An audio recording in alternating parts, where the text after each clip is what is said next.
இன்றைக்கு ஒரு ஒரு ஒரு பகுதியை நான் வாசித்துக் கொண்டிருக்கும் பொழுது அந்த பகுதியிலிருந்து கர்த்தர் பேசுகிறதற்கு ஏதுவாய் 3 பிரசங்கள் வெவ்வேறுபட்ட டைரக்ஷன்ல எனக்கு தோன்றினது. ஆனால் எதை பேச போறேன் எனக்கே தெரியல. ஏன்னா ரொம்ப சின்ன நேரம். ஆனாலும் முதல்ல அந்த பகுதியை உங்களுக்கு வாசிக்கிறேன். தெரியாதவர்கள் கேட்காதவர்கள் அதை புரிந்து கொள்ளுங்கள். அப்போஸ்தலர் நடவடிக்கைகள் என்ற புஸ்தகம் இது எப்பொழுது எழுதப்பட்டது என்றால், இயேசு கிறிஸ்து இந்த உலகத்துக்கு வந்து அவர் உயிர்த்தெழுந்து தம்முடைய சீஷர்களை அபிஷேகித்து நீ எங்களுக்காய் ஊழியம் செய்ய வேண்டும் என்று சொல்லி ஏற்படுத்தின பின்பாக எழுதப்பட்ட ஒரு புஸ்தகம் வந்து அப்போஸ்தலர் நடவடிக்கைகள். இந்த அப்போஸ்தலர் புஸ்தகத்துல போன ஞாயிற்றுக்கிழமை கூட ஒரு வல்லமையான ஒரு பிரசங்கத்தை கர்த்தர் இப்படிதான் நான் வேற ஒரு என்ன ஒரு மறந்துச்சே எனக்கே டக்குன்னு மறலையே. அட கல்பாக்கம்ன்ற பகுதியில் ஒரு 7-8 சபைகள் இணைந்து ஒரு பெரிய கூட்டத்தை ஒழுங்கு செய்தாங்க. மகேஷ் என்கிட்ட வந்தால்தான் மகேஷை பார்த்து கேட்டேன். எல்லாரும் ஒரு மாதிரி ஏதோ உட்காந்துட்டு இருந்தாங்க ஒரு ஜபத்தை. அவங்க கிட்ட போகும்போது சொன்னாங்க, பாஸ்டர் நாங்கள் பாட்டெலாம் பாடி ஜோவெல்லாம் பண்ணி ஒரு டீ பிரேக்லாம் எடுத்துட்டு உங்களுக்கு பிரசங்கம் கொடுப்பாங்க சார். அதெல்லாம் அவரை கதையே கிடையாது. டீ பிரேக்லாம் எடுத்துனா டீ குடிச்சு எல்லாம் வீடு போயிடுவாங்க. 8 மணி கொடுத்தா நான் வரேன், நான் பேசிட்டு வரேன், நான் அடுத்த நாள் நான் பிரயாணம் பண்ணணும் அப்படின்னு சொல்லி போனேன். கர்த்தருடைய ஒரு தெய்வீக மகிமை, ஒரு பிரசன்னத்தின் அபிஷேகம். ஆமென். நிறைய பேர்ட்ட ஜெபம் பண்ண சொல்லி கூட நான் கேட்ட ஞாபகம் இல்லை. ஆனாலும் ஒரு வல்லமையான ஒரு தேவ பிரசன்னம். சில இடங்களில் நான் அதை பார்ப்பேன். அங்க இருக்கும்போது ஒரு அபிஷேக அக்னி இறங்கினபடினாலே அப்போஸ்தலர்கள் திடீரென்று கர்த்தர் எனக்கு பேசும்படி ஏவினார்.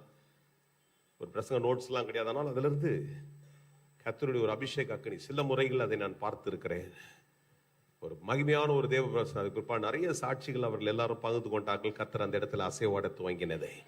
அல்லேலூயா. அப்போஸ்தலர் புஸ்தகம் எனக்கு ரொம்ப ஏன் அதை சொல்லுகிறேன் என்றால், என்னுடைய மகிமையை காட்டுகிறதுக்கு எனக்கு பெருமையெல்லாம் இல்லை. அப்போஸ்தலர் புஸ்தகம் அப்படிப்பட்ட ஒரு வல்லமையான ஒன்று.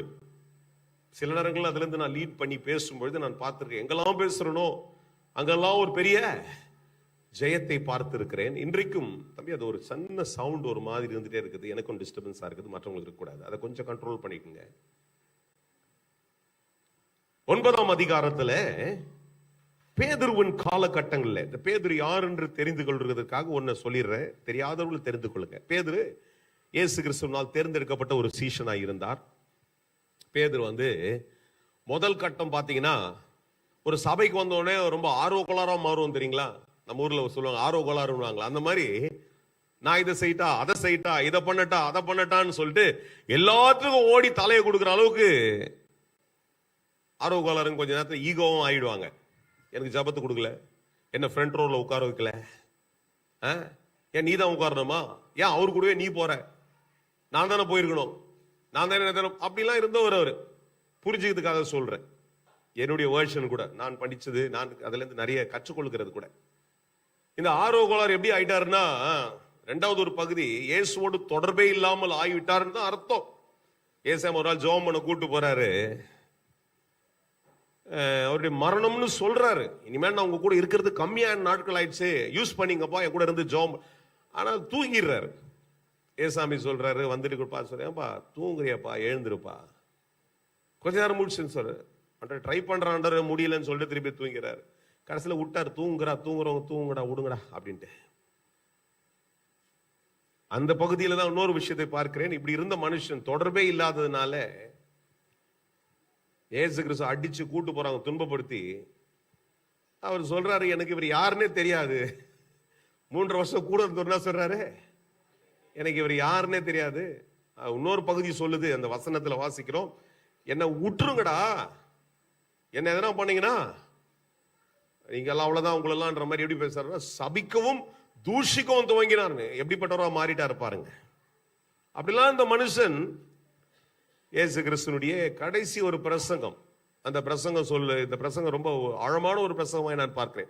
ஒரே வரி பிரசங்கம் தான். உன்னதத்திலிருந்து வருகிற பலனால நீ நிரப்பப்படுகிற வரையில எருசலேமில் போயிரு. ஏன்னா நீ 3.5 வருஷம் ஒன்னும் கத்துக்கல பைபிள் ஸ்கூல்ல. 3.5 வருஷம் என் கூடவே இந்த பிராக்டிக்கல் மினிஸ்ட்ரியில ஒன்னும் நடக்கல. இப்ப நீ என்ன பண்ணு, நான் போயிடுறேன், நீ தனியா போய் நம்ம அறைய பூட்டிக்கிட்டு ஒரு பலனை வாங்கிக்கோ, வாங்கிட்டு நான் உன் மேல வச்சிருக்கிற அழைப்ப நிறைவேற்றிக்கோன்னு சொல்லிட்டு ஆண்டவர் சொன்ன ஒரு ஆழமான பிரசங்கம் என்ன அடிக்கடி தொட்டுகிறது. நான் ஒரு தெரியல, ரொம்ப எக்ஸாசரேட் பண்ண விரும்பல, ஒரு குறைஞ்சது ஒரு 25-50 முறை பேசிட்டு இருப்பேன்னு நினைக்கிறேன். அந்த பகுதிகளை பல இடங்களில முகவரியாய் உங்களோடு கூட சொல்லிக்கணும். அப்படிப்பட்ட ஒரு மனுஷன் இதுவரையில நான் சொன்னேன் இல்லையா, முதல் பகுதியில ஈகோ, என்ன சொல்றதுங்க, ஆப்பர்ச்சுனிஸ்ட், அப்புறம் என்னென்னமோ வார்த்தை யூஸ் பண்ணிக்கலாம். அப்படி இருந்தவர் அடுத்தது பேக் ஸ்லைடிங், பின்மாறி, அப்படிலாம் இருந்த மனுஷனுக்குள்ள அந்த உன்னதத்திலிருந்து ஒரு பலன் வந்த உடனே மனுஷன் வாழ்க்கையே வேற மாதிரி ஆயிடுச்சு. எப்படி ஆயிட்டாருன்னா, இப்போ அவ்வளோ பேர் அங்க 120 பேர் கூடி அந்த இடத்துல ஜெபம் பண்றாங்க. அவர் நடுவில் எழுந்து நின்று ஒரு எளிமையான என்ன பிரசங்கம் பண்ணாருன்னு எழுதப்படவில்லை. அவர் பேசுறது எனக்கு நல்லா ஒன்று புரிஞ்சுது. இயேசுவின் நாமத்தை பிரசங்கித்தார். ஒரே பிரசங்கத்தில் 3000 பேர் ரட்சிக்கப்படத்தக்கதாய் அந்த பிரசங்கம் வல்லமுள்ள பிரசங்கமாய் மாறினது. இந்த மனுஷன் அப்படிப்பட்ட ஒரு வாழ்க்கையுடையவராய் கடந்து வந்த இந்த மனுஷன், நான் ஏன் இதை உங்களுக்கு விளக்குறேன் என்றால், கொஞ்சம் புரியாம நேரடியாக ஒரு பகுதியிலிருந்து வாசித்தால் எவ்வளவு அது புரியும் தெரியாது எனக்கு. ஏன்னா நிறைய இங்க நம்ம இந்த சனிக்கிழமை ஆராதனையில ஒரு மிக்ஸ்ட் குரூப்பா இருக்கிறோம். நிறைய வேத பண்டிதர்கள்லாம் இருக்கிறீங்க, பைபிள் ஸ்கூல் முடிச்ச ஸ்காலர்ஸ் இருக்கிறீங்க, அப்புறம் டீச் பண்றவங்க இருக்கிறீங்க. அது பிற்பாடு பாஸ்டர்னா இப்படிலாம் கம்மியா பேசுறாருன்னு ஒருவேளை என்னிடத்துல வியாக்கியானம் பேசுறவங்க கூட இருக்கலாம். இன்னும் ஒரு சிலர் என்னடா பேசுறாருன்னே தெரியாது, இதோட யாரா அந்த பேதுரு அப்படின்னு கேட்கிற ஒரு சிலருக்காக தான் இதை சொன்னேன். மற்ற 2 குரூப்புக்கு நான் சொல்லல. இந்த 3வது ஒருத்தர் இருக்கிறாங்க பாத்தீங்களா, இந்த பேதுரு யாருன்னு தெரியாதவர்களுக்காக. இப்படிப்பட்ட ஒரு மனுஷன், தேவனுடைய அழைப்பை பெற்ற மனுஷன், இன்றைக்கு வல்லமையான ஒருவனாய் மாறிவிட்டார். 9ஆம் அதிகாரத்தை நீங்கள் வாசிக்கும் பொழுது, இப்ப நான் வாசிக்கிறதை கொஞ்சம் கவனிங்க. பேதுரு போய் 32ஆம் வசனம், எல்லாரையும் சந்தித்து வருகையில், The book of Acts chapter 9 175வது பக்கத்துல, பேதுரு எல்லாரையும் சந்தித்து வருகையில் அவன் லீத்தா ஊரிலே குடியிருக்கிற பரிசுத்தவான்களுக்கு போனான். அங்கே 8 வருஷமாய் கட்டிலின் மேல் திமிர்வாதக்காரனாய் கிடந்த ஐனோ என்னும் பேருள்ள ஒரு மனுஷனை கண்டான். பேதுரு அவனை பார்த்து, ஐனோவே, இயேசு கிறிஸ்து உன்னை குணமாக்குகிறார், நீ எழுந்து உன் படுக்கையை நீயே போட்டுக்கொள் என்றான். உடனே அவன் எழுந்திருந்தான். லீத்தாவிலும் சாரோனிலும் குடிதர்கள் எல்லாரும் அவனை கண்டு கர்த்தரிடத்தில் திரும்பினார்கள். ரொம்ப ஆழமான விஷயங்கள். இதான் என்னுடைய ஏக்கமா இருக்கிறது. யோப்பா பட்டணத்தில் கிரேக்க பாஷையிலே தெற்கால், இங்கிலீஷ்ல டார்கஸ் அப்படின்னு போட்டிருக்கோம், டார்கஸ் என்று அர்த்தம் கொள்ளும் தபித்தாள் என்னும் பேருள்ள ஒரு சீஷி இருந்தால். அவள் நற்கிரியைகளை தர்மங்களையும் மிகுதியாய் செய்து கொண்டு வந்தாள். அந்நாட்களில் அவள் வியாதிப்பட்டு மரணம் அடைந்தால் அவளை குளிப்பாட்டி மேல் வீட்டிலே கிடைத்து வைத்தார்கள். யோப்பா பட்டணம் லீத்தா ஊருக்கு சமீபமாக இருந்தபடினாலே பேதுரு அவ்விடத்தில் இருக்கிறாள் என்று சீஷர்கள் கேள்விப்பட்டு தாமதம் இல்லாமல் தங்களிடத்தில் வர வேண்டும் என்று சொல்லும்படி 2 மனுஷரை அவளிடத்திற்கு அனுப்பினார்கள். பேதுரு எழுந்து அவர்களுடனே கூட போனான். அவர் போய் சேர்ந்த பொழுது அவர்கள் அவனை மேல் வீட்டுக்கு அழைத்து கொண்டு போனார்கள். அப்பொழுது விதவைகள் எல்லாரும் அழுது தெற்கால் தங்களுடனே கூட இருக்கையில் செய்திருந்த அங்கிகளையும் வஸ்திரங்களையும் காண்பித்து அவனை சூழ்ந்து நின்றார்கள். பேதுரு எல்லாரையும் வெளியில போக சொல்லி முழங்கால் படியிட்டு ஜெபம் பண்ணி பிரேதத்தின் புறமாய் திரும்பி, தபித்தாலே எழுந்திரு என்றால். அப்பொழுது அவள் தன் கண்களை திறந்து பேதுருவை பார்த்து உட்கார்ந்தாள். அவன் அவளுக்கு கை கொடுத்து அவளை எழுந்திருக்க பண்ணி பரிசுத்தவான்களையும் விதவைகளையும் அழைத்து அவளை உயிருள்ளவளாக அவளுக்கு முன்பாக நிறுத்தினான். இது யோப்பா பட்டணம் எங்கும் தெரிய வந்தது. அப்பொழுது அநேக கர்த்தரிடத்தில் விசுவாசம் உள்ளவர்களானார்கள். அல்லேலூயா. நீங்க வாசிக்கும் போதே வெவ்வேறுபட்ட காரணங்கள், வெவ்வேறுபட்ட காரியங்கள் அதிலே உங்களுக்கு தோன்ற துவங்கிறதை நீங்கள் பார்க்கலாம். ஆமென். அதை வாசிக்கும் பொழுது எனக்கு என்னிடத்தில் நான் பேசும்படிக்கு வெளிப்படுத்தப்பட்ட ஒரு சில விஷயங்கள். ஒன்று, there is power in the name of Jesus. இயேசு கிறிஸ்துவின் நாமத்தில் வல்லமை உண்டு. அல்லேலூயா. பேதுருக்கு நான் அந்த சரித்திரத்தை சொல்லும்போது சின்ன சுருக்கமா சொன்னலையா, அதுவரையில அறியாது இருந்த பேதுரு, முதல் பகுதியில் அறியாது இருந்த பேதுரு, 2வது பகுதியில் அறியாது இருந்த பேதுரு, 3வது பகுதியில அந்த வல்லமையை அறிந்திருந்தபடினால்தான் அதை பிரகடனப்படுத்தினான். அதை பிரயோஜனப்படுத்தி பேசுகையில் அந்த நாமத்தில் வல்லமை பிறப்பிக்க துவங்கினது. இன்னைக்கு நாம் விசுவாசிகளா இருக்கிறோம். நீங்க சீஷர்கள் என்று அழைத்துக் கொள்ளலாம், இல்ல நீங்க நல்ல ஒரு பக்தியான, நான் ஒரு வைராக்கியமான ஒரு பிலீவர் என்று சொல்லலாம். நல்லது. பேதுரு முதல் பகுதியில் இருந்தது போல ஒரு ஆதாயத்துக்காய் நீங்கள் விசுவாசிகளா இருந்தீர்கள் என்றால் பிரயோஜனம் இல்லை. பிரசங்கத்தை எந்தெந்த கோணத்துல கர்த்தர் கொண்டு போறாரோ அப்படிதான் நான் பேச முடியும். if you are for a purpose, if you are just for a certain reason, ஒரு குறிப்பிட்ட நோக்கத்திற்காய் நான் சபைக்கு வர்றேன், ஒரு குறிப்பிட்ட நோக்கத்திற்காக இயேசுவை தேடிக் கொண்டிருக்கிறேன் என்றால் கஷ்டம். அந்த நாமத்துடைய மகிமை முழுமையாய் அறிந்தால்தான் அந்த நாமத்தில் வர வேண்டிய ஆசீர்வாதத்தை பார்க்க முடியும். அதனாலதான் 2வது பகுதி உங்களுக்கு காமிச்சல. நான் கதையெல்லாம் சொல்ல, நானா கட்டின கதையில வாசிங்க, 4 புஸ்தகத்தை வாசார். 2வது பகுதியில வாசிங்க எப்படி போயிட்ட மாறிட்டானா, அவரெல்லாம் எனக்கு தெரியாது.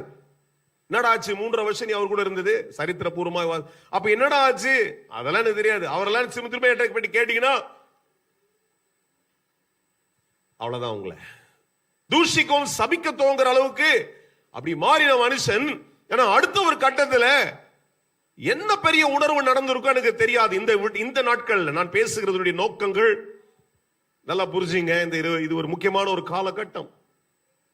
அங்கங்க 40 நாட்கள் ஜெபம் பண்றது, 21 நாட்கள் ஜெபிக்கிறது, இயேசு கிறிஸ்துவின் மரணத்தை தியானிக்கிறது, சிலுவை குறித்து பேசுகிறது, உயிர்த்தெழுதலை குறித்து பேசுகிற இந்த காலகட்டத்தில் இதே கொஞ்சம் என்ன பண்றேன், உங்களோடு கூட ஆட் பண்றேன், புரிஞ்சுங்க.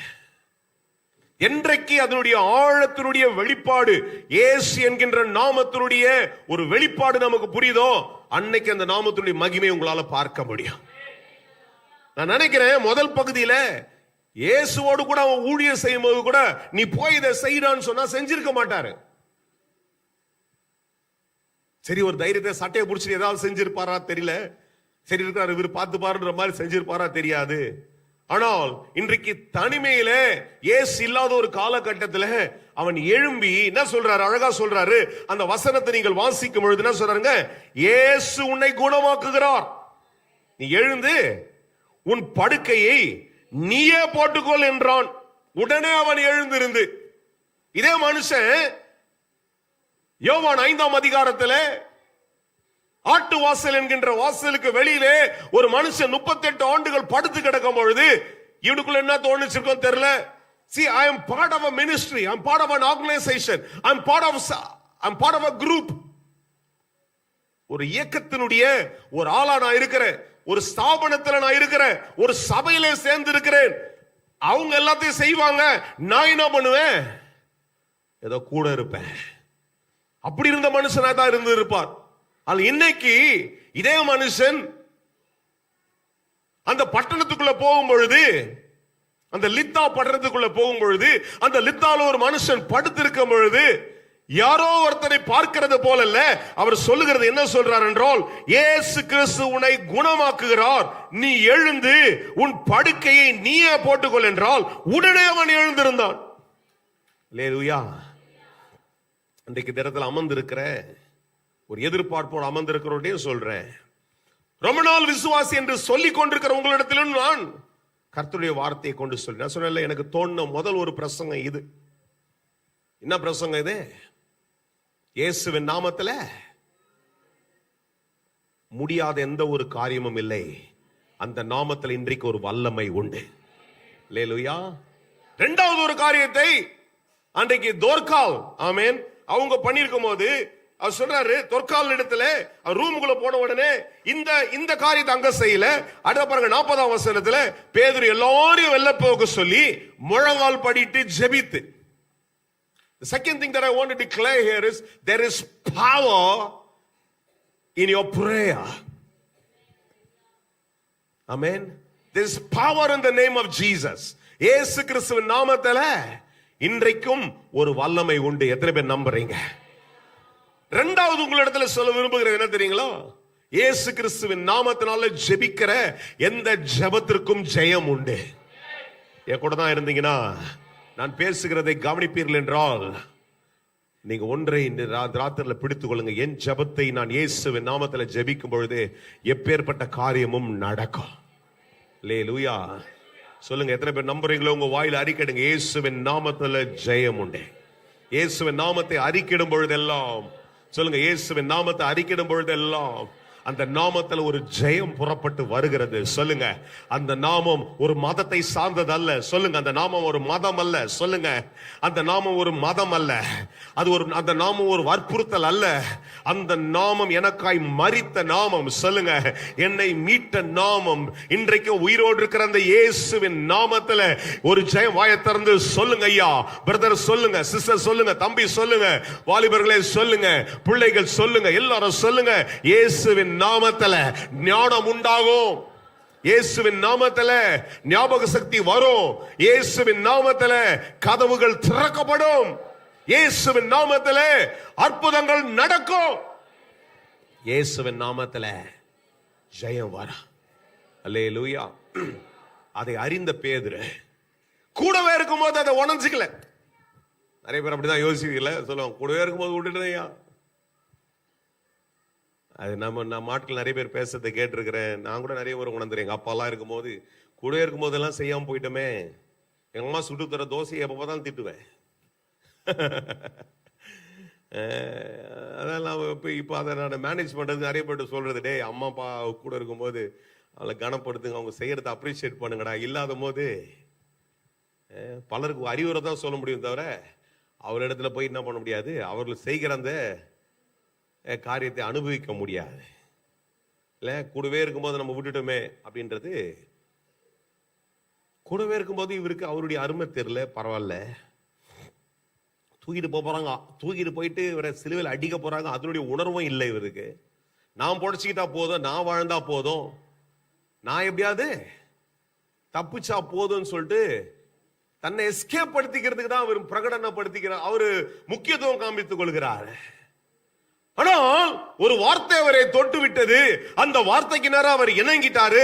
அந்த உன்னதத்தின் பலனினால நிரப்பப்பட்ட இந்த மனுஷன் இன்றைக்கு எழும்பி அந்த வார்த்தையை ஒரு ஊருக்கு போய்கிறாரு. எல்லாருக்கும் இருக்கிற மாதிரி ஒரு பயம் இருக்கும். ஐயோ, அந்த ஊருக்குள்ள வந்துட்டோம், நம்மள ஒரு ஊழியக்காரனை பாக்குறாங்க, நம்ம எதனா சொல்லி. என்ன ஒரு பாஸ்டர் சொன்னாரு, ஐசியூல போயிட்டு சத்தங்கத்தம் போட்டு ஜோம் பண்ணாத, அப்படியே ஜோம் பண்ணிட்டு வந்துரு.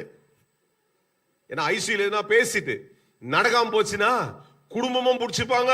அங்க இருக்கிறவங்க நம்ம என்ன பண்றாங்க. இன்னைக்கு எல்லாருக்கும் இயற்கையா வரக்கூடிய பயம்தான். ஆனால் இவர் என்ன சொல்றாரு, படுக்கையில் இருந்த மனுஷனை கண்டு, அவன் எத்தனை வருஷம் இருந்தான்றதை எழுதப்படவில்லை. ஆனால் படுக்கையில் இருந்த மனுஷனை கண்டு என்ன சொல்றாரு, இயேசுவின் நாமத்துல. அதுல ஒரு விசுவாசம் அடங்கி இருக்கிறது. யாரு நோடு இருக்கிறீங்க? அதை புரிந்து கொண்டால் தான் அந்த விசுவாசம். எல்லாரும் பேசுறதுல ஒரு பெரிய பயன் வராது. அந்த விசுவாசத்தை புரிந்து, அதான் சொல்றாரு ஏசாமி ஒரு நாள் இவங்களுக்கே டீச் பண்ணும்போது நடந்து வரும்போது சொல்றாரு, உனக்கு ஒரு சின்ன கடுகளவு விசுவாசம் இருந்தாலும் இந்த மலையை பார்த்து நீ சமுத்திரத்துல போன்னு சொன்னா அது போயிடும். விசுவாசம் இல்லாம பேசும்போது எதுவுமே நடக்க போறது இல்ல.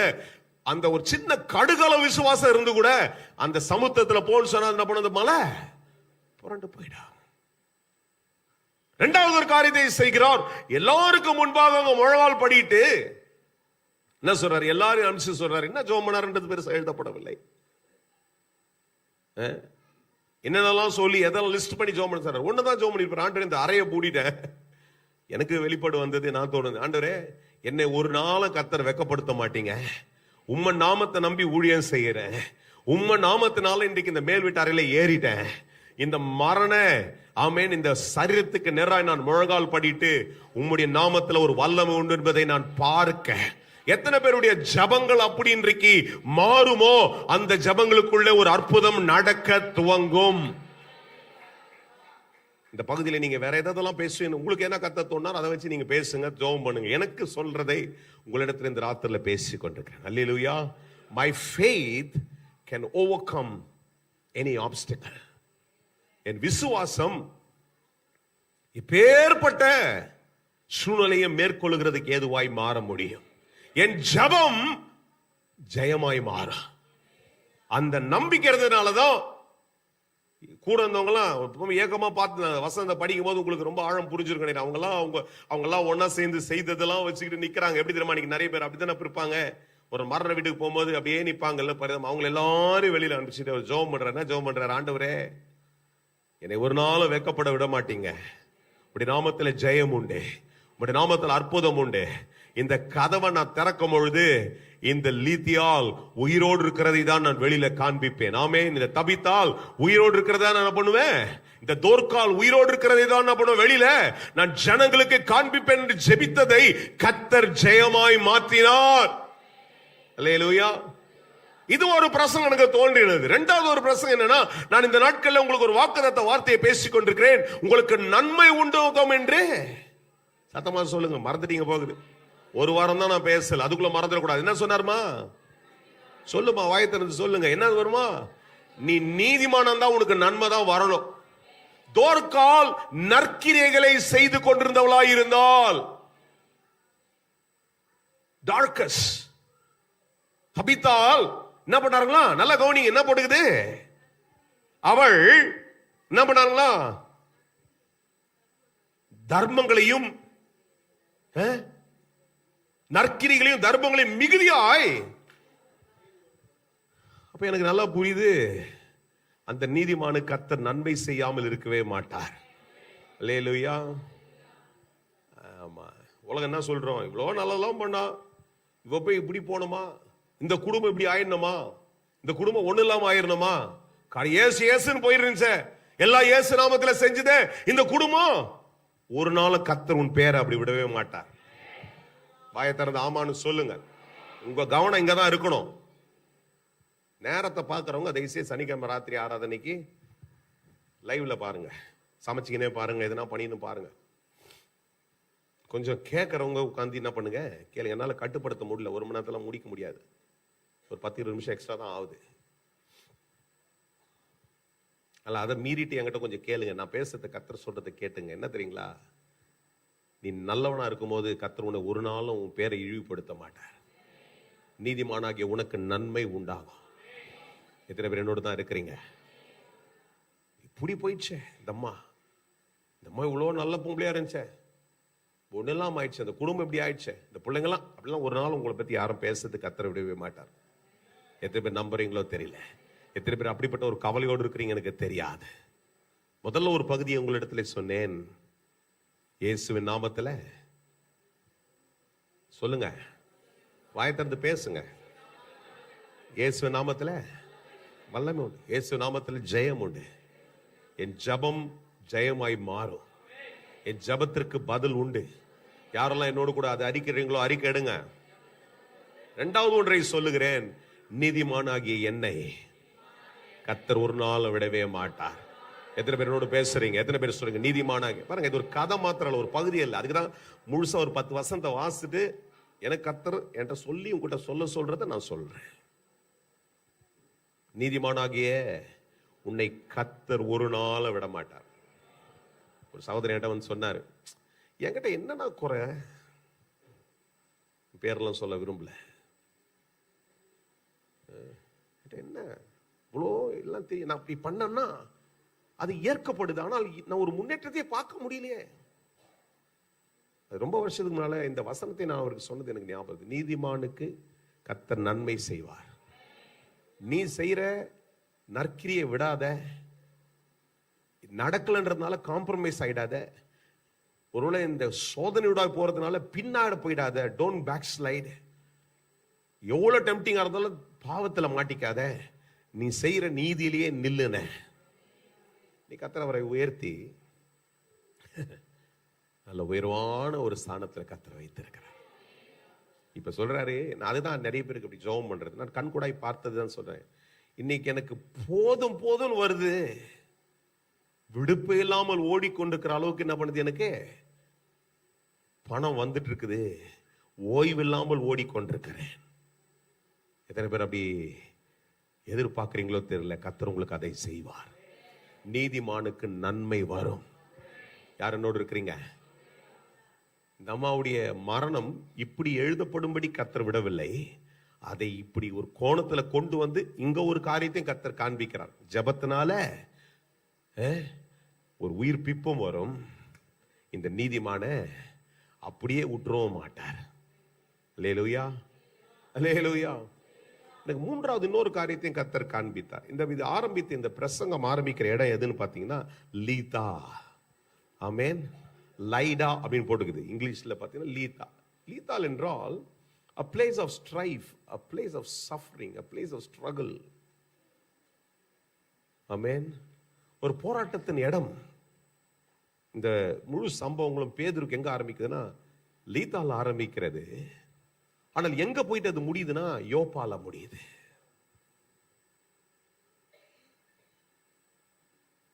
யோப்பா is a place of breakthrough. அல்லேலூயா.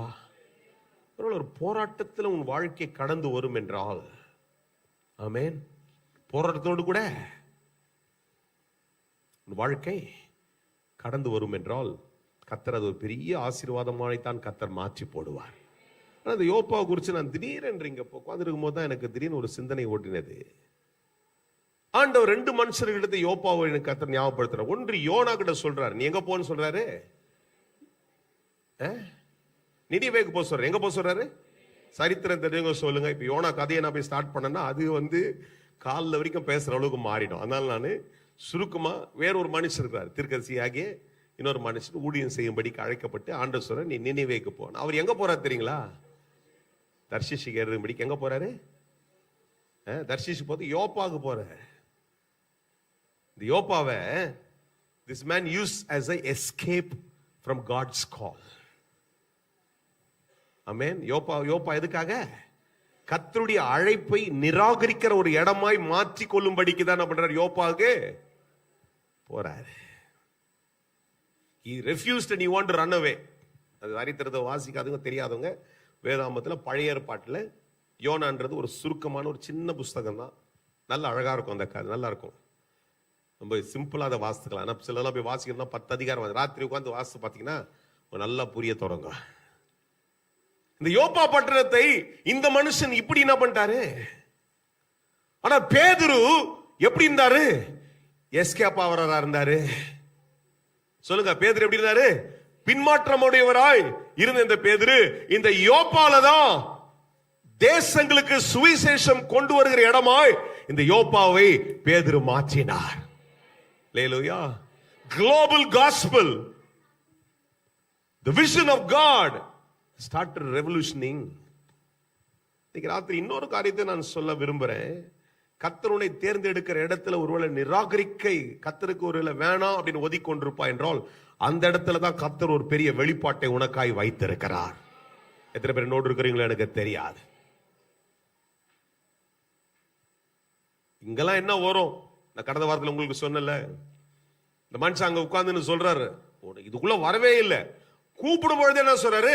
நாசரேத்துல இருந்தெல்லாம் எதுனா நல்லது வருமா? நீ அங்க கூப்பிடுறியப்பா. போன வாரம் ஒருத்தருக்கு ரொம்ப இதுவா சொன்னார் என்கிட்ட. அது கிண்டலா இல்ல, ரொம்ப ஆழமாவே சொன்ன. இன்னொரு பாசம் சொன்னார், எல்லாம் ஊர்னு ஓடினாங்க, துபாய் அங்கன்னு போனாங்க. துபாயில இருந்து இப்ப எல்லா ஏர்போர்ட்டும் மூட்டான். தப்சிப்சி வரணும் கூட சார்ட்டர்ட் பிளைட் எடுத்துன்னு தான் வரணுமா. அது உண்மையாலாம் தெரியாது. அவரு சொன்னது, நான் அதுக்கு ரிசர்ச் எல்லாம். ஒரு சார்ட்டர்ட் பிளைட் எடுத்தீங்கன்னா குறைஞ்சபட்சம் 3.5 கோடி 3.25 கோடி நீங்க கொடுத்தாதான். இப்ப பிளைட் சார்ஜஸ் துபாய்க்கு போனீங்கன்னா மிஞ்சி போனா உங்களுக்கு மினிமம் டிக்கெட்ஸ் 25,000 20,000 இல்ல ஒரு 50,000 வருது. நீ இப்ப அந்த ஊர்ல இருந்து தப்பிக்கணும்னா ஏர்போர்ட் எல்லாம் க்ளோஸ் பண்ணிட்டாங்க. இப்ப சார்ட்டர்ட் பிளைட் நீ தனியா எடுக்கணும், தனிப்பட்ட விமானம் எடுக்கணும்னா ஒரு 3.5 கோடி. இது வரைக்கும் நீ உட்கார்ந்து சம்பாதிச்சது எல்லாத்தையும் என்ன பண்ணும்? போட்டா கூட நீ ஊரை விட்டு தப்பிச்சு வர முடியாது. இன்னைக்கு வேணா சில விஷயங்கள் சில இடங்கள் உனக்கு இருக்கலாம். உன்னை அழைத்த ஒரு இடம் என்று கர்த்தர் ஒன்று இருக்கிறது. ஏனோ தெரியல, நாளைக்கு பெருசா பிரசங்கம் பண்ண போறதே தெரியல. அதனால நிறைய விஷயத்தை இன்னைக்கு கொடுக்கிறாரா கர்த்தர் எனக்கு தெரியாது. பெற்றுக்கொள்றவர்கள் பெற்றுக்கொள்ளுங்க. அழைக்கப்பட்ட இடத்தை நிராகரிக்காத. எத்தனை பேர் என்னோடு இருக்கிறீங்க? அழைக்கப்பட்ட இடத்தை never forsake the place where God called you. அழைக்கப்பட்ட இடத்தை, இது எனக்கும் கூட கர்த்தர் ரொம்ப ஆழமா தான் சொன்னார். சில நேரத்தில் இந்த மிஷின்ஸ் எல்லாம் போயிட்டு வந்தா இக்கரைக்கு அக்கறை பச்சை மாதிரி அங்க ஒண்ணுமே பெருசா இவ்வளவு அந்த பிளாஷ் லைட் அதெல்லாம் லைட்டு கிட்ட ஒன்று ஏசி எல்லாம் கிடையாது. ஆனா அதுல ஒரு பெரிய திருப்தி இருக்குது. சிக்கிம் போனா அப்புறம் சிலிகுரி போனீங்கன்னா அங்க ரொம்ப எளிமையான அந்த ஒரு அவங்களுடைய ஆராதனை, கையை தூக்கு காலை தூக்கு எழுந்து நெல் என்ன கவனிக்கிறியா, உங்களெல்லாம் கெஞ்சிரம் இல்லம்மா, கவனிக்கிறியா பாக்குறியா கேட்கறியா, அதெல்லாம் கிடையாது. அவ்வளோ ஒரு ரிவைவ் இருக்குது. இந்த மக்கள் மத்தியில போய் ஊழியம் செஞ்சா நமக்கும் உற்சாகமா இருக்கு மேடா. இவ்வளவு விளக்கமெல்லாம் பேச முடியாது. ஆனா நம்ம ஒரு ஒண்ணு சொன்னாவே அல்லேலூயா 10 வாட்டி அவங்க சத்தம் போட்டு பேசுறது 10 ஊர் கேட்கறவங்களுக்கு அடிக்கிறாங்க. இந்த மாதிரி நல்லா தான் இருக்குது. என்னடா அப்படின்ற மாதிரி இருக்கும்போது ஆண்டவர் சொல்றாரு, அழைக்கப்பட்ட ஒரு இடத்தை நிராகரிக்க முடியும். இங்கிருந்து ஒரு பெரிய எழுப்புதல் காத்திருக்கிறது. இந்த இடத்துல இருந்து ஒரு பெரிய எழுப்புதல் காத்திருக்கிறது. உலக நாடுகளுக்கு, சந்திக்கப்படாத இடங்களுக்கு அநேகரை எழுப்புகிறதுக்கு ரொம்ப நாளுக்கு முன்னால கர்த்தர் இந்த மேடையில இந்த பலிபீடத்துல பேசும்போது ரஷ்யாவுக்கு இங்க இருந்து ஆட்கள் அனுப்புன்னு சொல்லி இருக்கிறாரு. எனக்கு தெரியாது, சில நேரத்துல மறந்தே போயிடுது. எனக்கு அதெல்லாம் ரொம்ப ஜோலம் பண்றது இல்ல. ஆனால் ஒரு நாள் இல்லைனாலும் ஒரு நாள் இந்த இடத்துல இருந்து பல நாடுகளுக்கு, கம்யூனிஸ்ட் தேசங்களுக்குள்ள கர்த்தர் அநேகரை கொண்டு போகிறதற்கு இதை ஒரு திறப்பின் வாசலாய் கர்த்தர் மாற்றுவேன் என்று ஆண்டவர் சொல்லுகிறார். அதுல யாரு நீங்க எனக்கு தெரியாது. ஒருவேளை யோனா போல நிராகரிச்சுட்டு தர்ஷிஷுக்கு போக வேண்டிய நீங்க எங்கேயாவது ஏறி வேற ஒருத்துல ஓடுறதுக்கு என்ன பண்ணலாம், நீங்க பயன்படுத்துவீர்கள் என்றால் கர்த்தர் சொல்றாரு, உன்னை அழைத்த அழைப்புக்குள்ள உன்னை கர்த்தர் கொண்டு வரும்படிக்கு கர்த்தர் சொல்லுகிறதை இந்த ராத்திரில கர்த்தர் சொல்லுகிறார். அல்லேலூயா. இப்ப விசுவாசிகளுக்கும் உன்னை பேசி இருக்கிறேன். ரொம்ப நாள் ஆழமான சத்தியத்தை கேட்டிருக்கிறவர்களுக்கும் உனக்கு அதையே சொல்லி இருக்கிற மேட்டரை புரிஞ்சுக்க. இதே பகுதியிலிருந்து 3 விதமான பிரசங்களை உங்களிடத்துல கர்த்தர் கொண்டு வர்றதுக்கு இந்த முறை எனக்கு ஒரு வெளிப்பாட்டை கர்த்தர் தந்திருக்கிறார். அல்லேலூயா. ஒண்ணுமே இல்ல, எனக்கு எதுவுமே அதிகமா ஆழமா தெரியாது. இயேசுவின் நாமத்தை நம்பி இன்னைக்கு ராத்திரி அறிக்கையிட்டால் அந்த நாமத்துல ஒரு ஜெயம் வரும். ஐயா, நான் ஜெபம் பண்ணா ஒரு ஜெயம் வருமா? நீ ஜெபித்தால் ஜெயம் வரும். இந்த பிள்ளைகள் எப்படி ஜெபம் பண்ணி எனக்கு தெரியாது. ஒருவேளை எல்லாரும் சொன்னாங்களே அப்படின்ற ஷோக்கு பண்ணீங்கன்னா அது பண்ணாதீங்க. உண்மையாய் நீங்கள் ஜெபிங்க. ஆண்டவரே, எனக்கு ஞானத்தை தருகிறாச்சே, எனக்கு ஞாபக சக்தியை தருகிறாச்சே, நான் இயேசுவை நம்புகிறேனே, இந்த இயேசு எனக்கு ஜெயத்தை தருவார் என்ற அந்த நாமத்தை நீ நோக்கி கூப்பிட்டால் உனக்கு அந்த நாமம் ஜெயத்தை தரும். அல்லேலூயா. இது எல்லாருக்கும் பொருந்தும். பேதுரு கூடவே இருந்த அந்த நாமத்தை குறித்து அறியாமல் இருந்த பேதுரு இன்றைக்கு கூட இயேசு இல்லை, ஆனால் அந்த நாமத்தை அறிக்கையிடுகிறார். படுத்திருந்தவன் எழுந்து உட்கார துவங்கி விட்டான். மரணம் ஜெயமாய் மாறிவிட்டது. இந்த நாமத்தில் ஜெயம் உண்டு. இரண்டாவது ஒரு காரியத்தை உங்களிடத்துல சொன்னேன், நற்கிரைகளை செய்கிறேன், நான் ஆண்டவருக்கடரை உத்தமா வாழறேன், நான் நல்லா தான் இருக்கிறேன், என்கிட்ட எந்த குறையும் நானே பார்க்க முடியாத அளவுக்கு நேர்வழியாய் வாழ்ந்து கொண்டிருக்கிறேனே, நான் ஏன் இக்கட்டுடாய் கடந்து வருகிறேன்? கர்த்தர் சொல்றாரு, நீதிமானா இருக்கிறவன் நீதிமானாகவே இரு, உனக்கு நன்மை வரும் என்று கர்த்தர் சொல்லுகிறார். ஒருவேளை உன் கண்களுக்கு முன்பாக சில காரியங்கள் சரியாய் போகாத போல இன்னைக்கு இங்க மரணம் வந்துச்சு, உங்களுக்கு மரணம் இல்ல, அப்படியே டிமினிஷ் ஆயிட்டே இருக்குது, குறைபட்டு போய்கொண்டே இருக்கிறது, ஒன்றுமே சிலது வாய்க்காமல் போய்கொண்டிருக்கிறது என்று சொல்லி நீ ஒரு அங்கலாய்த்து கொண்டிருந்தால் பயப்படாதே, நீதிமானாகவே இரு, உனக்கு நன்மை வரும். கர்த்தர் உன்னை விடவே மாட்டார். மூன்றாவது ஒன்று சொன்னேன், யோப்பா. அல்லேலூயா. யோப்பா, don't misuse that யோப்பா. அல்லேலூயா. எஸ்கேப் ஆவறதுக்காக உன்னுடைய அழைப்பை கர்த்தர் கூப்பிட்டத எஸ்கேப்புக்கு பயன்படுத்தாத. கர்த்தர் கூப்பிட்டத நீ ஆண்டவருடைய தரிசனத்துக்காய் நீ பயன்படுத்துகிற பட்சத்தில் கர்த்தர் உன்னை ஜெயமாய் மாற்றுகிறதுக்கு அது ஏதுவாய் மாற முடியும். அல்லேலூயா. இருக்கிற இடத்துல உங்கள்கிட்ட கர்த்தர் என்ன பேசினாரோ அதை வச்சு நீங்க ஜெபம் பண்ணுங்க. நான் சொல்ல விரும்பல, இந்த பிரசங்கத்திலிருந்து ஒண்ணுமே கர்த்தர் பேசலன்னா எனக்கு தெரியாது, அதுக்கு மேல ரொம்ப விளக்கலாம் என்னால தர முடியாது. உங்ககிட்ட எதையாவது ஒண்ணு பேசினார், ஒரு காரியத்துக்காய் ஜெபித்துக் கொண்டிருக்கிறீங்க, ஒரு விடுதலைக்காய் ஜெபித்துக் கொண்டிருக்கிறீங்க, இன்னைக்கு நம்பி இயேசுவின் நாமத்துல ஜெயம் வரும் என்று நீங்க ஜெபம் பண்ண தொடங்க. ஐயா, நல்லா தான் இருக்கிறேனே, நான் ஆண்டு உங்களுக்கு முன்னாடி கேட்டேன், எதனா குறை இருந்தா நீங்க சொல்லுங்க ஆண்டு, எத்தனையோ முன்னாடி கேட்டேன், ஆனா ஏன் எனக்கு நன்மை வரலன்ட்டு ஒருவேளை ஏங்கி கொண்டிருப்பீர்கள் என்றால் இன்றைக்கு அதை சொல்லி ஜெபம் பண்ண தொடங்க. நீ விசுவாசத்தோட அறிக்கை தொடங்க, ஆண்டவரே எனக்கு நன்மை வரும், எனக்கு நன்மை வரும் அப்படின்னு நீங்க சொல்லுங்க, நம்புங்க. உங்களை கர்த்தர் ஒரு நாள் இழிவுபடுத்த மாட்டார். கர்த்தர் உங்களை ஒரு நாளும் தோல்வியில கொண்டு வர மாட்டார். நல்ல ஒரு ஜெபம் பண்ணுங்க. யாரையும் உங்களை எல்லாம் நான் கெஞ்ச போறதுல ஒரு உங்க நேரம் முடிஞ்சிச்சு, நான் கடந்து போக வேண்டிய நேரம் ஆயிடுச்சுன்னா எழுந்து தயவு செய்து போயிருங்க. மத்தவங்க உட்கார்ந்து ஜெபம் பண்ண நினைக்கிறவங்க நீங்க ஜெபம் பண்ணுங்க. இதை தான் கேட்க வந்தையா, நான் வீட்டுக்கு போறேன்னா தாராளமா நீங்க வீட்டுக்கு போகலாம். இல்ல நான் ஒரு ஜெபத்தை பண்ண போறேன், இந்த இடத்துல உட்கார்ந்து ஒரு ஆவியில நான் ஒரு போராட போறேன், ஆண்டவரே என் மேல வைத்திருக்கிற அழைப்பை விட்டுட்டு ஓடிட்டே இருக்கிற ஆண்டவரே, ஆனால் ஆனால் அழைத்த தேவன் என் மேல வைத்திருக்கிற அதே இடத்துல நீ அழைத்த அந்த தேவன் என்னை பயன்படுத்த வல்லவராய் இருக்கிறீர் ஆண்டவரே. ஆமென். ஒரே இடத்துல ஒரு மனுஷன் ஓடி போறான், இன்னொரு மனுஷன் அந்த இடத்தை ஒரு பெரிய எழுப்புதலின் மையமாய் மாற்றி விட்டான். இன்றைக்கு உன்னுடைய இடம் ஆண்டவர் உன்னை அழைத்த ஒரு நோக்கம் என்று உண்டு. நீ அதை எவ்வளவு என கண்டு கொள்ளுகிறாயோ அந்த நோக்கத்தை கர்த்தர் உனக்கு வெளிப்படுத்துற நோக்கத்தை பிரிஞ்சுக்கிட்டு நீ போராட்டே இருப்பிய என்றால் உன் மூலமாய் ஒரு எழுப்புதலை கர்த்தர் நிச்சயமாய் கொண்டு வர முடியும். ஆமென். இந்த ராத்திரியில் நீங்க அப்படிப்பட்டவர்கள், அப்படிப்பட்ட நோக்கங்களோடு கூட ஜெபிக்கிறவங்க, நீங்க ஜெபம் பண்ணுங்க. ஒருவேளை எதுவுமே எனக்கு புரியலையா, ஆனால் இயேசு நாமத்தில் எனக்கு ஜெயம் வரும்னு சொல்றீங்களே, இன்னைக்கு நான் தைரியமா இதை அறிக்கிறேன். இயேசுவின் நாமத்தில் இந்த காரியத்தில் எனக்கு ஜெயம் வரட்டும். இயேசுவின் நாமத்தில் இந்த அற்புதம் எனக்கு நடக்கட்டும். இயேசுவின் நாமத்தில் இந்த வியாதி சுகமாகட்டும். இயேசுவின் நாமத்தில் இந்த விடுதலை எனக்கு வரட்டும். இயேசுவின் நாமத்தில் இதுவரை திறக்கப்படாத இந்த கதவு எனக்கு திறக்கப்படட்டும் என்று நீ இருக்கிற இடத்துல ஒரு அங்கலாய்ப்போடு கூட கேட்டுக்கொண்டிருப்பாய் என்றால் அந்த அங்கலாய்ப்போடு கூட இன்றைக்கு நீ தவறாமல் கேளு. இயேசு அந்த அற்புதத்தை உனக்காய் செய்து முடிக்க வல்லவராய் இருக்கிறார். கண்களை மூடி ஆண்டவரை நோக்கி பார்த்து கொண்டே இருங்க. ஆண்டவரே, இந்த அற்புதம் எனக்கு நடக்கட்டும். ஆண்டவரே, இருக்கிறவர்கள் சத்தத்தை உயர்த்தி சொல்லிக் கொண்டே இருங்க. ஆண்டவரே, இந்த நாமத்தில் ஜெயம் உண்டு, இந்த நாமத்தில் அற்புதம் உண்டு, இந்த நாமத்தில் வல்லமை உண்டு, இந்த நாமத்தில் நடக்க முடியாது என்பது எதுவுமே இல்லை. அநேக வாய்ப்புகள் உனக்கு நராய் கொடுக்கப்படும் பொழுது இந்த இயேசு என்கின்ற நாமத்தினுடைய மகத்துவம், அதனுடைய ஆழம் ஒருவேளை உனக்கு புரியாமல் ஏதோ எல்லாரும் கூப்பிடுறாங்களே, எல்லாரும் கேட்கிறாங்களேன்னு சொல்லி நீயோ இயேசுன்றதை அறிக்கையிட்டு கொண்டு இதுவரை நீ காலத்தை கடந்து வந்து கொண்டிருப்பாய் என்றால் இன்றைக்கு அந்த இயேசுவின் நாமத்தில் ஜெயம் என்கின்ற ஒரு பெரிய ஆசீர்வாதம் உண்டு, ஜெயம் என்கின்ற ஒரு விடுதலை உண்டு. அந்த இயேசுவின் நாமத்தில் முடியாத எந்த ஒரு காரியமும் இல்லை. ஆனால் இயேசு சொல்லுகிறார், அவர் இந்த உலகத்தில் இருக்கும்போதே சொன்னார், என் நாமத்தினாலே முடியாத எந்த ஒரு காரியமும் இல்லை. Maybe with man it's impossible, but with Jesus everything is possible. இன்றைக்கு ஒருவேளை மனுஷனால் முடியாத ஒரு காரியம், ஒருவேளை இன்றைக்கு கைவிடப்பட்ட எந்த ஒரு காரியமும் இயேசுவின் நாமத்தில் ஜெயமாய் மாற முடியும். அதனாலதான் இன்றைக்கு நீங்கள் ஒரு காரியத்தை நோக்கி கூப்பிட்டு கேட்டுக்கொண்டிருக்கிறதை நீங்கள் இயேசுவின் நாமத்தில் கேளுங்க. ஒருவேளை நீங்கள் போராடி ஜெபிக்கிறவர்களா இருப்பீர்கள் என்றால் உங்க ஜெபத்தை விடாம நீங்கள் இயேசுவின் நாமத்தில் நீங்கள் தைரியமாய் உங்க ஜெபத்தை நீங்க அறிக்கையிட்டு கேளுங்க. ஆண்டவரே, இந்த நாமத்தை நம்பிதானே ஆண்டவரே உம்மை நோக்கி கூப்பிடுகிறேன் அப்படின்னு கேட்கும்போது உங்களுக்காய் வானம் திறக்கப்படும், உங்களுக்காய் அந்த அற்புதம் நடக்கும். அந்த நாமத்தில் நிச்சயமாக உனக்கு ஒரு ஜெயத்தை இயேசு உனக்கு செய்து முடிப்பார். இயேசுவின் நாமத்தில் முடியாதது, இயலாதது எதுவுமே இல்லை. இயேசுவின் நாமத்தில் அற்புதம் உண்டு.